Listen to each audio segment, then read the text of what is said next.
এই যে আমাদের টাইসন, এই ভিডিওটা হচ্ছে অনেক আগেকার ভিডিও। তোমাদের দেখিয়ে নেই টাইসন আগে কেমন ছিল। আসলে এটা মিডল টাইমের ভিডিও, যখন ও বাড়ির ভিতর ঢুকেছিল প্রথম কিন্তু বাড়ির বাইরে যখন ছিল তখন চেহারাটা আরও খারাপ ছিল। এটা মিডল টাইমের, যখন একটু একটু চেহারাটা লাগছিল। আর এখনকার ভিডিওতে তোমাদের দেখিয়ে দিই ওর চেহারাটার কীরকম পরিবর্তন হয়েছে। আমরা সামান্য যত্ন নেওয়ার চেষ্টা করেছি আমাদের দিক দিয়ে, যার ফলে ওর পরিবর্তনটা তোমরা লক্ষ্য করবে। এই যে ওর এখনকার ভিডিও, যেটাতে ওর শরীরের নানান জিনিসের পরিবর্তন তোমরা হয়তো দেখতে পাবে।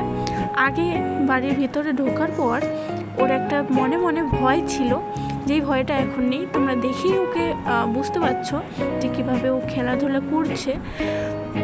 আশা করি ওকে আমরা আরও ভালো রাখতে পারবো, চেষ্টা করব আমরা ভালো রাখার। এভাবে ওকে দেখার জন্য চ্যানেলটিকে সাবস্ক্রাইব করো, লাইক করো আর শেয়ার করো।